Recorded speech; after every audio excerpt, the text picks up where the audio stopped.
नमस्कार, मैं हूं दीपाली राणा। आप देख रहे हैं कमोडिटी राउंड अप। बात करेंगे कच्चे तेल की, जो $90 की तरफ किया जाता हुआ दिखाई दे रहा है। $80 के लेवल्स हमने फिलहाल कारोबार होते हुए देखे हैं ब्रेंट पर, और मिडिल ईस्ट वॉर रिस्क की वजह से ये प्राइसेस सर्ज हुए हैं। क्या ये स्ट्रेंथ और एक्सटेंड होगी, क्या नई रेंज है, इन सब पर बातचीत करेंगे। साथ ही बात करेंगे सोने की, जो कि 76,000 के नीचे है। क्या ये खरीदारी का सही मौका है?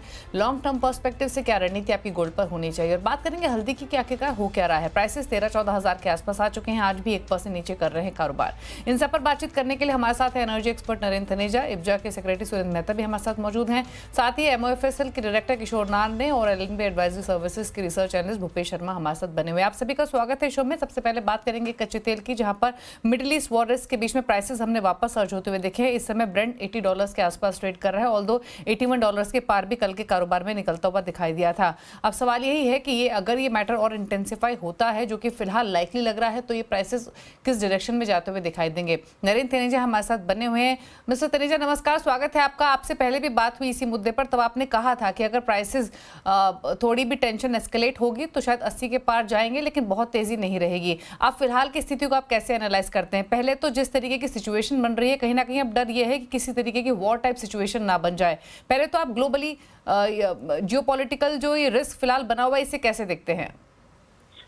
नहीं, जैसा आपने कहा, देखिए तनाव बना हुआ है, और अभी तक जहाँ तक तेल जगत की बात है, तेल के बाजार में, तेल की दुनिया में ये मान के चला जा रहा है कि इजराइल किसी न किसी तरह का हमला ईरान पे कर सकता है। अब पहले तो ये बात हो रही थी कि ऑयल एंड गैस के जो ठिकाने हैं शायद उनको ही सीधा निशाने में लाएगा। अब ये बात थोड़ा आने लगी है कि हो सकता है जो वहाँ बिजली का इंफ्रास्ट्रक्चर है उसको पहले निशाने पे लिया जाए और उसको ध्वस्त किया जाए, और अगर उससे जो है बात नहीं बनती है तब तेल और गैस के ठिकाने की बात हो। तो कुल मिला के बाजार इस बात का वेट कर रहा है कि इजराइल का जवाब क्या होगा। ईरान ने अपनी तरफ से तो 200 मिसाइलें, बैलिस्टिक मिसाइलें ईरान पे जो है वो इजराइल पे दाग दी। उसके बाद हमने ये भी देखा कि इजराइल के एक शहर पे भी हमला हुआ है हिजबुल्लाह की तरफ से। तो तनाव बरकरार है, और ये जो कीमतें आप देख रही हैं, ये कीमतें बेसिकली सब जियोपॉलिटिकल प्रीमियम है, वरना डिमांड एंड सप्लाई के हिसाब से तो कीमत नहीं होने का प्रश्न ही नहीं उठता। ये जियोपॉलिटिकल प्रीमियम है, और ये देखना है अब मुख्य इंतजार इस बात का है कि इजराइल का रिस्पॉन्ड क्या होता है। क्या अमेरिका इजराइल को समझा पाएगा? क्या ईरान को चाइना और रशिया समझा पाएंगे? इजराइल को कोई समझा पाए ऐसा नजर नहीं आता।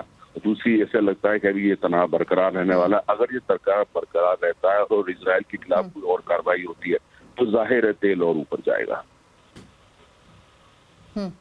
अच्छा मिस्टर तनेजा, दो सिचुएशंस सामने रखते हुए समझते हैं कि प्राइसेस किस तरफ जा सकते हैं, क्योंकि जितने भी ग्लोबल रिपोर्ट्स आई हैं, एनालिस्ट व्यू है, वो दो सिचुएशन देख रहे हैं। एक तरफ तो ये कि अगर ईरानियन ऑयल इंफ्रास्ट्रक्चर पर हमला होता है, जिसके चांसेस हालांकि अनलाइकली हैं, लेकिन अगर हमला होता है तो प्राइसेस कहाँ जा सकते हैं। और दूसरी तरफ अगर इजराइल का फोकस ऑयल इंफ्रास्ट्रक्चर के ना बजाय किसी और चीज़ों पर रहता है, तो प्राइसेस नीचे की तरफ कहां जा सकते हैं? क्योंकि कई एनालिस्ट का कहना यह भी है कि ऑयल प्राइसेस डाउनवर्ड प्रेशर भी फेस कर सकते हैं अगर इजराइल का फोकस किसी और टारगेट पर रहा तो। बहुत अच्छा आपने ये प्रश्न किया। अगर पहला सिनेरियो लेते हैं, अगर पहले सिनेरियो के हिसाब से अगर आप चलते हैं कि वो तेल और गैस के ठिकाने जो है ईरान के, उन पे हमला इजराइल करता है, अगर ऐसा होता है तो एक रात में $20 पर बैरल ब्रेंट ऊपर चला जाएगा, एक रात के अंदर। और अगर नुकसान बहुत ज्यादा होता है और ईरान जो उसके बदले जो इंफ्रास्ट्रक्चर सऊदी अरब का है या अबू धाबी का है उस पर हमला करता है, तो जाहिर है फिर तो कीमतें की कहाँ ऊपर जाएगी कहना मुश्किल है, क्योंकि बहुत ही ऊपर चली जाएगी। लेकिन इसकी आज की तारीख में इसकी आशंका कम है, क्योंकि ईरान जानता है कि अगर वो ऐसी कोई कार्रवाई करता है, और इजराइल भी जानता है, तो सबसे बड़ा नुकसान अमेरिका को होगा, क्योंकि अमेरिका में चुनाव का वर्ष है, और तेल अगर महंगा होता है तो अमेरिका में जो सत्ताधारी दल है, डेमोक्रेटिक पार्टी, उनकी कैंडिडेट कमला हैरिस, निश्चित रूप से चुनाव हारेंगे। और बाइडेन साहब ये नहीं चाहते, इसलिए दबाव बनाए हुए हैं कि तेल और गैस की जो ईरान के ठिकाने हैं उनसे दूर रहो, उन पर हमला ना करो। दूसरा जो आपने सिनेरियो दिया, क्योंकि डिमांड नहीं बढ़ रही है, चाइना से लगातार ये खबर ये आ रही है कि वहाँ डिमांड डिस्ट्रक्शन हो रहा है, तो जाहिर है फिर कीमत अपने फंडामेंटल पे जाती है। फंडामेंटल के हिसाब से आप चलते हैं डिमांड सप्लाई के, तो तेल की कीमत $60 पर बैरल हो जाएगी ये 2 महीने के अंदर। अगर कोई जियोपॉलिटिकल जो मोमेंटम बना हुआ है, टेंशन बना हुआ है, अगर हट जाता है तो कीमतें $60 पर बैरल पे जाएंगी। तो ये तो हकीकत है बाजार की डिमांड एंड सप्लाई की, रेगुलर डिमांड सप्लाई फंडामेंटल्स की। बाकी जितना भी आपको दिख रहा है वो जियोपॉलिटिकल प्रीमियम है। जी, चलिए शुक्रिया मिस्टर तनेजा अपने व्यूज़ देने के लिए और दोनों ही सिनेरियो में प्राइसेस किस तरफ जा सकते हैं ये समझाने के लिए। किशोर नागने भी हमारे साथ बने हुए हैं। किशोर, जैसे तनेजा जी भी बोल रहे थे कि डिपेंड करेगा किस तरीके से ये पूरा जो जियोपॉलिटिकल टेंशन्स हैं वो अनफोल्ड होती हैं और वही प्राइस डायरेक्शन को फॉलो करेंगी। लेकिन आपके हिसाब से आई एम श्योर काफ़ी क्वेरीज आती होंगी, क्लाइंट्स को क्या सजेशन आप दे रहे हैं? अभी ट्रेड करना चाहिए, बचना चाहिए? क्या ब्रॉडर रेंज यहाँ पर रह सकती है कच्चे तेल की? यहाँ पे एक चीज़ है कि अभी क्रूड में ऑप्शंस मौजूद है और काफ़ी लिक्विड है, तो आई थिंक ट्रेड ना करने का ज़्यादा ये नहीं है, बट आई थिंक ट्रेड करना चाहता है तो पहले ये थोड़ा सा विकल्प कम था इंडिया में। सो अभी आपको ऑप्शंस के ज़रिए आप लिमिटेड रिस्क में काम कर सकते हैं। हाईली वॉलेटाइल मार्केट्स में भी आपको अगर ट्रेड करना है तो कर सकते हैं। सो मेरे हिसाब से यहाँ पे मैं तनेजा के साथ काफ़ी हद तक अग्रीड हूँ और यहाँ पे तनाव जब तक बड़ा है तब तक इसमें स्टेबिलिटी रहेगा। थोड़ा बहुत प्रॉफिट टेकिंग हम लोग ने देखा है, बट आई थिंक नीचे में वापस इसमें ख़रीदारी करके चलना चाहिए।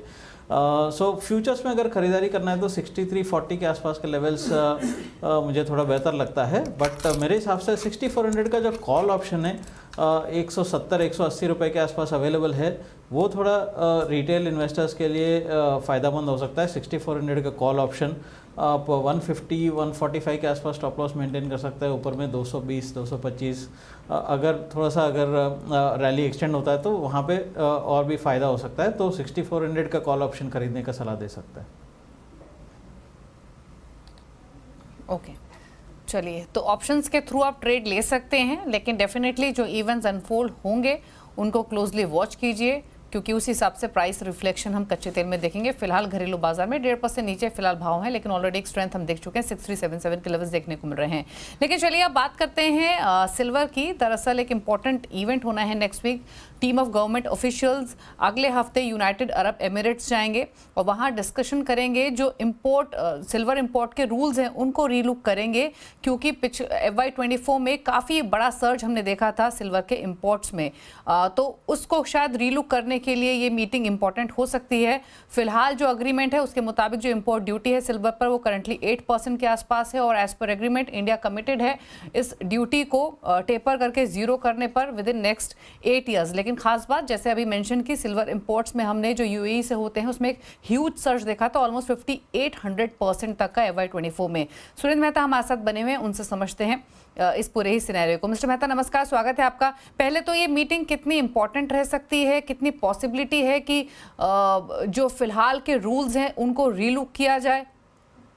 देखिए, बहुत ही इंपॉर्टेंट मीटिंग है, क्योंकि जब यूएई सेपा एग्रीमेंट बना था तो सिल्वर में हर साल 1% ड्यूटी कम करने की बात कही गई थी, and over the period of 7-8 years इस ड्यूटी को 0% करना था। जो सबसे मुख्य बात है कि अभी कुछ कंसाइनमेंट भारत में सिल्वर के रोक लिए गए हैं। लगभग 5.7 टन जो सिल्वर का कंसाइनमेंट यूएई से इंपोर्ट हुआ उसे रोक लिया गया है, और ये कहकर रोका गया है कि इसमें रूल्स ऑफ ओरिजिन फॉलो नहीं किए। ये बड़े आश्चर्य की बात है कि हमने 1.74 बिलियन का सिल्वर इंपोर्ट किया है, और उसके बाद सरकार और सभी लोग जागे हैं कि ये रूल्स ऑफ ओरिजिन को फॉलो नहीं किया गया है। तो हमने पहले से ही कहा था कि जो सिल्वर के अंदर भी इस ड्यूटी को 0% तक ना ले जाएं, बल्कि गोल्ड की तरह 1% का सिर्फ इसमें कंसेशन दिया जाए। और सिल्वर में भी जैसे गोल्ड में हर साल आपका 120 टन 140 टन ऐसे करके 200 टन तक कोटा जो जाने वाला है, वही प्रोसेस सिल्वर में भी किया जाए, और लगभग 2000 टन के आसपास इस कोटे को नियंत्रित कर दिया जाए। तो 1% ड्यूटी कम हो, 2000 टन का कोटा हो, तो मेरे ख्याल से ये जो सारे मसले हैं वो खत्म हो जाएंगे, और रूल्स ऑफ ओरिजिन का तो कोई मुद्दा है ही नहीं। ये तो सिर्फ एक मिसअंडरस्टैंडिंग है दोनों कंट्री के बीच में, तो मुझे नहीं लगता कि इसमें कोई इतनी बड़ी। अच्छा मिस्टर मेहता, एक चीज़ और, जो हमने इतना बड़ा सर्ज देखा एट 8% ड्यूटी भी, उसके पीछे क्या कारण रहा? क्योंकि जैसे आपने खुद कहा $1.74 बिलियन का इंपोर्ट हुआ है FY24 में। पहली चीज़ तो ये, दूसरा ये कि अगर हम डोमेस्टिक डिमांड सिनेरियो फिलहाल समझें, वो कैसी दिखाई दे रही है? देखिए, ये जो सर्ज इसलिए हुआ था कि बजट के पहले सिल्वर पर जो ड्यूटी थी वो 15% थी, और यदि आप सेपा में सिल्वर को इंपोर्ट करते हैं तो वो ड्यूटी सिर्फ 8% है। तो नेचुरली 7% ड्यूटी जब कम होगी तो नेचुरली वो इंपोर्ट में सर्ज तो होने ही वाला है, और ये आंकड़े हमने सरकार को लगातार बताए थे कि ये सर्ज इसीलिए हो रहा है। एनीवे उसको करेक्ट कर दिया गया और बाद में सिल्वर की जो नॉर्मल ड्यूटी है उसी को 6% कर दिया गया है। जो भारत में जो डिमांड है सिल्वर की, वो भारत नहीं बल्कि पूरे विश्व में सिल्वर की बहुत ज्यादा डिमांड है, और ये डिमांड लगातार बढ़ने ही वाली है। फिलहाल हम ये कह सकते हैं कि पूरे साल में जितना सिल्वर प्रोडक्शन होता है और सिल्वर का कंजम्पशन होता है उसमें लगभग 300 से 400 टन का गैप है, और ये गैप हर साल बढ़ता ही जा रहा है। तो लास्ट 3-4 साल से हम ये गैप देख रहे हैं, और इसीलिए आप सिल्वर प्राइसेस को हमने बहुत ज्यादा सर्ज होते हुए देखा है पिछले एक साल के अंदर। ओके अच्छा, क्विकली मिस्टर मेहता, प्राइसेस पर भी आपकी राय लेना चाहेंगे, गोल्ड सिल्वर दोनों पर ही क्या राय है इन स्तरों से प्राइसेस पर, और स्पेशली गोल्ड पर क्या सजेशन रहेगा इन्वेस्टर्स के लिए? यहाँ से थोड़ा थोड़ा लेना चाहिए या वेट करें? नहीं, ये बहुत ही ट्रिकी है। देखिए, जब ये इतना वॉर एस्केलेट हुआ, ईरान ने बैलिस्टिक मिसाइल डाली जब इजराइल के ऊपर, तो भी गोल्ड अपने प्रीवियस हाई को तोड़ नहीं पाया। तो जो प्रीवियस 26 सितंबर को हाई था $2686 स्पॉट मार्केट में, उसे भी अभी तक गोल्ड क्रॉस नहीं कर पाया। तो मुझे लगता है एक कॉशियस अप्रोच की जरूरत है। फिलहाल कोई जब तक तीसरी कंट्री इस वॉर में शामिल नहीं होती, वॉर और बड़े लेवल के ऊपर बढ़ता नहीं है, तो गोल्ड प्राइसेस में एक रेजिस्टेंस बना रहेगा। वो रेजिस्टेंस $2690 का है, $2690 का, लेकिन उसे सपोर्ट $2601 पर, $2601 पर एक अच्छा खासा सपोर्ट मिल रहा है। ओके, शुक्रिया मिस्टर मेहता अपने व्यूज देने के लिए, दोनों ही खबरों पर और प्राइस आउटलुक भी शेयर करने के लिए। किशोर हमारे साथ बने हुए हैं। किशोर, आपकी ट्रेडिंग स्ट्रैटेजीज क्या हैं गोल्ड सिल्वर दोनों पर? आई थिंक गोल्ड अभी भी मुझे लगता है कि यहाँ पे बाय करके ही चलना चाहिए, इसमें ज़्यादा बिकवाली नहीं करना है। थोड़ा अगर नीचे डिप्स में मिलता है तो यहाँ पे खरीदारी करके चलना चाहिए। 75-700 is a good level to buy. Upside में आपको 76-100, 76-200 के आसपास पे अपसाइड हो सकता है। सिल्वर में अगर जब भी करेक्शन आता है तो सिल्वर में थोड़ा डीपर करेक्शन आ सकता है, तो सिल्वर में मैं इंट्राडे में एक बार के लिए बिकवाली करके चल सकते हैं। डाउन साइड में आपको 90,500 के आसपास का टारगेट्स के लिए इवन एट करंट लेवल्स, या थोड़ा अगर रैली मिलता है 91,700 के लेवल्स पे, इसमें बिकवाली करके चल सकता है 90,500 के आसपास का टारगेट्स के लिए। ओके, चलिए, तो ये रही स्ट्रैटेजी आपके लिए गोल्ड सिल्वर दोनों पर ही। रुकना एक ब्रेक के लिए, ब्रेक के उस पर बात करेंगे मेटल्स के, साथ ही एग्री कमोडिटी बाजार पर भी डालेंगे नजर, वहां भी समझेंगे ट्रेड्स को। किशोर नारने और भूपेश शर्मा हमारे साथ बने हुए हैं, फिर वापस आते हैं।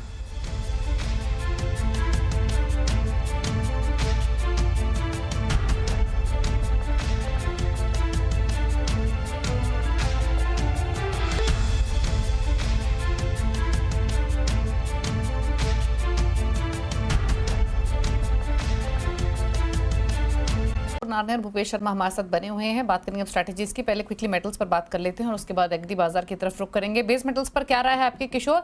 पिछले हफ्ते के सर्ज के बाद इस हफ्ते प्राइसेस थमे और अब थोड़ी सी प्रॉफिट टेकिंग देखने को मिल रही है। क्या आउटलुक है पूरे ही पॉकेट पर यहाँ से, और प्लस कुछ ट्रेड्स रहेंगे क्या आपकी तरफ से?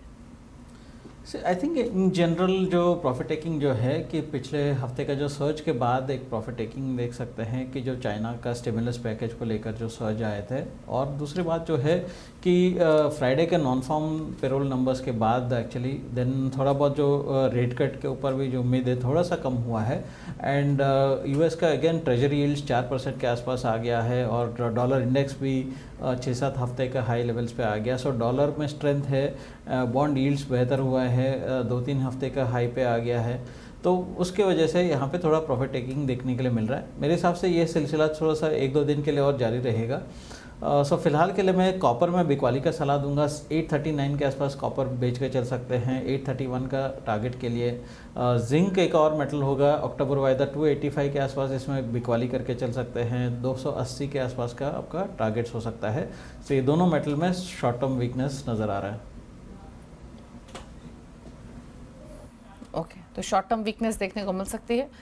जिंक जो फिलहाल 2% नीचे है, बाकी बेस मेटल्स देखेंगे तो कॉपर में भी 2% की गिरावट और एल्यूमिनियम भी 2% नीचे कर रहा है ट्रेड। लेकिन एग्री बाजार की तरफ रुक करते हैं और पहले बात कर लेते हैं टर्मरिक की, जहां पर फिलहाल तो प्राइसेस 1.5-2% नीचे ट्रेड कर रहे हैं। लेकिन कुछ रिपोर्ट्स रिसेंटली आई हैं कि क्रॉप डैमेज हुआ है due to heavy rain, specially Nanded, Hingoli जैसे की एरियाज में, जहां पर रिपोर्ट्स ये इंडिकेट कर रही हैं कि जो फसलों को नुकसान है वो एस्टिमेट से ज़्यादा रह सकता है। प्राइस हालांकि हमने देखा है प्राइस राइज बहुत लिमिटेड रहा है टर्मरिक में, क्योंकि डिमांड काफ़ी कम रही है और अराइवल्स लगातार मार्केट में बढ़ने की साइड रही हैं। भूपेश, पहले तो बताइए टर्मरिक कैसे देख रहे हैं फिलहाल के फंडामेंटल्स और क्या राय है प्राइसेस पर? जी नमस्कार। अगर फंडामेंटल्स की बात करें पहले, तो फंडामेंटल्स में कुछ बारिश की वजह से फसल खराबी की खबरें सुनाई दे रही हैं। उसी के कारण बीते कल बाजारों में एक अच्छा पुलबैक देखा गया था। 13,400 वाला बाजार अभी 14,000 के ऊपर ट्रेड कर रहा है। और मैं कहना चाहूंगा कि अगस्त के महीने से अभी तक बात करी जाए तो अगस्त के महीने से अभी तक बाजार एक छोटी रेंज 15,000 से लेकर और 13,000 की रेंज में ट्रेड कर रहा है। मुझे लगता है कि बाजार 15,000 में अभी भी सप्लाई देखने को मिलेगी। कहीं भी भाव 15,000 के आसपास मिलते हैं, वहां पर हमें बिकवाली करनी चाहिए। वहीं नीचे की बात करें तो नीचे में 13,500 के आसपास अगर बाजार मिलता है तो खरीदारी भी कर सकते हैं। परंतु अभी के भाव पर बाजार एक ब्रेक इवन के भाव पर ट्रेड कर रहा है, तो मुझे लगता है कि हाल फिलहाल कोई ट्रेड की सलाह नहीं रहेगी। ओके, और बाकी स्पाइसेस पर क्या राय है भूपेश, फिर चाहे वो जीरा हो या फिर कोरिएंडर? जी जीरा और कोरिएंडर में मुझे जीरा ज्यादा पसंद आता है, और जीरे में मैं कहूंगा कि 26,200 से 300 एक अच्छा सप्लाई जोन है। जिस हिसाब से फसल के आंकड़े आ रहे हैं नवंबर वायदा के, उस हिसाब से मुझे लगता है कि इसमें बिकवाली करनी चाहिए। बाजार 26,550 के ऊपर का स्टॉप लॉस लगाएं। मुझे लगता है कि नीचे में 25,500 और 25,100 के भाव आने वाले हफ्ते में देखे जा सकते। ओके, चलिए तो बात स्पाइसेस की हुई, लेकिन एक राय ले लेते हैं एग्री बाजार में ग्वार पैक पर भी, जहां पर स्ट्रेंथ देखने को मिल रही है थोड़ी। आज के कारोबार में आधा से 1% ऊपर कर रहे हैं प्राइसेस ट्रेड। ग्वार सीड, ग्वार गम दोनों पर बताइए क्या ट्रेडिंग व्यू रहेगा भूपेश आपका?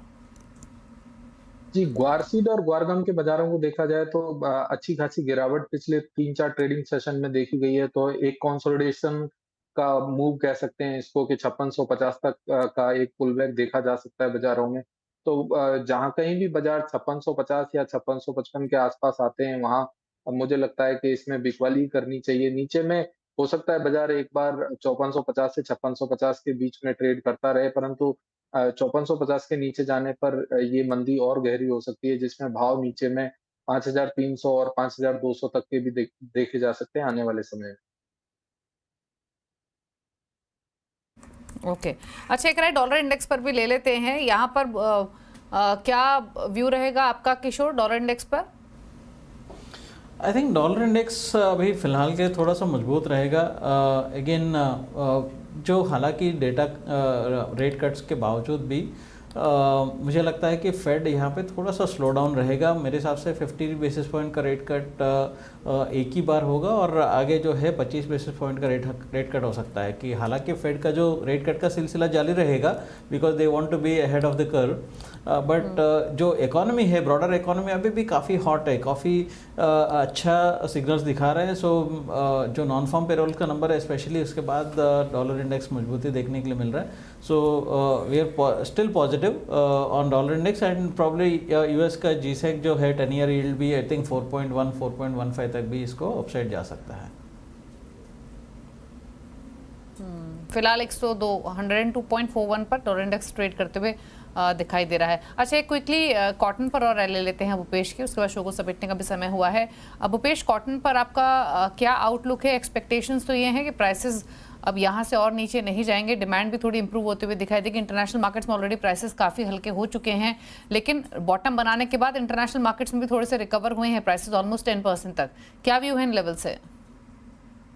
जी, अगर कॉटन की बात करी जाए तो इंटरनेशनल मार्केट में बाजार मुझे लगता है कि 72.66 का दाम अभी सेंट में चल रहा है। ये भाव 68 के नीचे मुझे जाता नहीं लगता, और अपसाइड में हो सकता है बाजार अभी ना चले, परंतु एक कंसोलिडेशन मोड में मुझे लगता है कि भाव रहने चाहिए।